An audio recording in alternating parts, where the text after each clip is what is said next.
This is video 33 of 101. This video is about the pantry. Alright guys, we have made it through all of the dry food videos. How dry were those, right?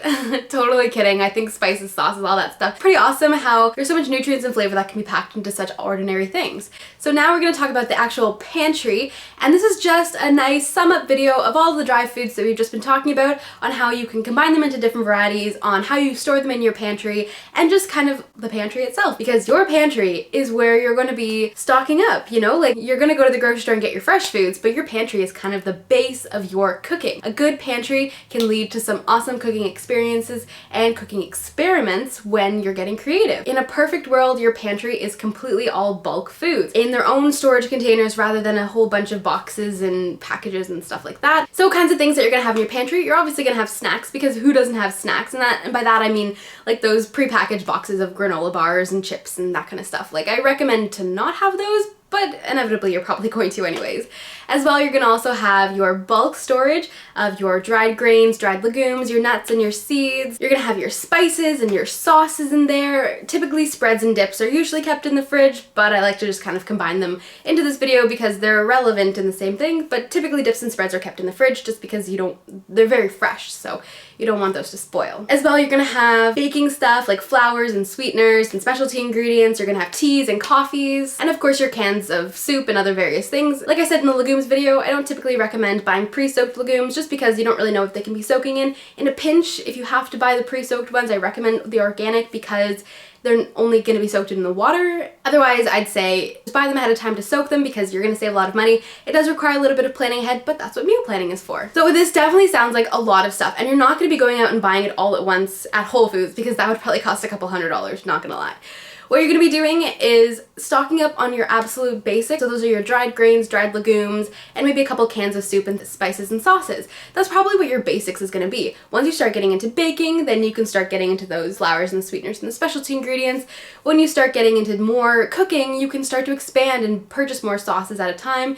Spices usually keep for up to a year, so you can start to build your portfolio of spices, if you will. I highly recommend investing in bulk storage because not only are you going to save money by buying in bulk, but you get to display your items in clear jars so you can see exactly how much you're having, and they look really nice on your countertop or in your pantry too. So just all the benefits of buying in bulk and investing in those storage units, because once you have those beautiful glass jars to store your stuff in, you don't ever have to buy them again, so just don't break them. My top grains that I like to have in my pantry are oats, quinoa, and rice. Top baking stuff that I have, and this doesn't have to be if you like to bake, but even if you just want to add some flavor to different recipes, always have dates on hand because they can add sweetness to anything. Any kind of like almond, nut, or oat flour or whole wheat flours are really great as bases. Stevia is an awesome sweetener. It doesn't really mix well with chocolate, so if you're going to be sweetening chocolate, stevia and cacao can kind of bring out the bitterness in each other, so stevia is good for pretty much everything else. Cacao you can sweeten with like agave or coconut sugar or maple syrup or applesauce or bananas. As well, any kind of powdered boost like the maca or the goji berry or acai berries. Tend to be careful with these because some of them can have a stronger flavor, like spirulina. You could definitely add that to like a carrot cake or something like that and it probably wouldn't affect it too badly, but just be careful when you're adding those boosts that you're not adding like a really strong flavor. So then also having like the dried berries, like dried goji berries, is really delicious to just throw into some kind of dish, add lots of nutrients in there. Coconut milks I always have on hand, and cinnamon and granola because they're just easy things to have and to throw in and make something a little bit more fancy. My top legumes are chickpeas, lentils, and black beans, and peas. There are some odd vegan staples that you're probably gonna end up having, and one of them is nutritional yeast. That is this cheesy kind of flaky thing that you can add to sauces or spreads or anything like that to make it more of a cheesy flavor. Really, really awesome stuff. And also something called liquid aminos. A really great brand is Bragg's that does it's like a soy sauce alternative, so if someone wants to have that salty flavor for their rices or any of their Asian inspired dishes, the Bragg's is really delicious and it's like way healthier for you. And also obviously vegetable broth. Adding vegetable broth to any kind of stew or dish can really help to bring out the flavors. So how do we use all these things in our pantry once we have stocked them up, once we're starting to use them?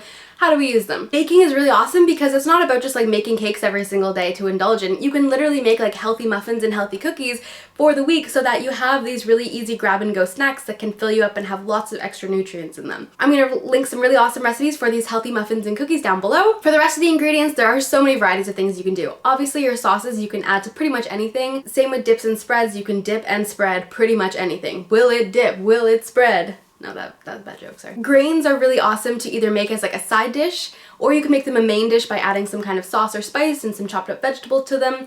Oats obviously make the really awesome overnight oats and the oatmeal that we all know and love so well. Legumes are pretty awesome to add to pretty much any kind of dish, any kind of stew, you know, whatever kind of dish you're making, any kind of savory dish. I'd say just add legumes into them. You're gonna add lots of extra protein. If you don't want to add too much of a flavor, I'd recommend lentils because they're pretty basic. Their flavor isn't too overwhelming. Beans would be really good for like a Mexican kind of dish. Chickpeas would be awesome for some kind of Mediterranean inspired dish. As well, with the chickpeas, you can also make them into hummus, which is delicious, as we all know. You're gonna get to know your pantry really well. So what you're gonna do is just find your favorites, invest in the bulk storage, fill up the bulk storage with your favorite staples, and then get cooking, get experimenting, get exploring. Find flavors that you really like and then build recipes on top of them. If you love this creamy vegan Alfredo sauce, then experiment, you know, maybe grab some brown rice pasta, a bit of zucchini, and maybe some pepper, mushrooms, artichokes, or really whatever the hell you want. Just make it your own. And I think the awesome thing about cooking is that you don't need a recipe. As long as you have the basic understanding of how food works and how it transforms when it cooks,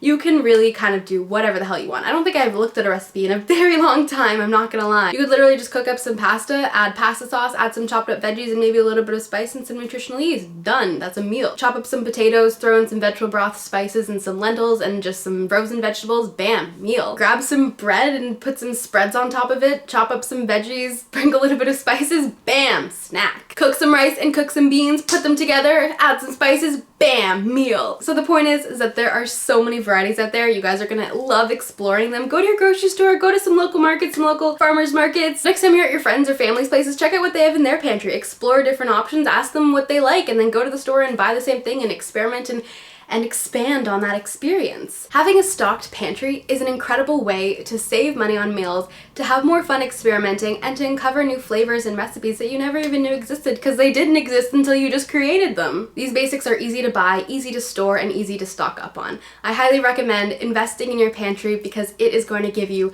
high and delicious returns. Lastly, the most amazing thing about your pantry is that it can be completely animal product free. Grains, legumes, sauces, spreads, spices, nut butters, jams, sweeteners, baking, all this stuff is completely animal product free. So yeah, it's definitely possible to create this pantry that is completely cruelty free and completely 100% delicious.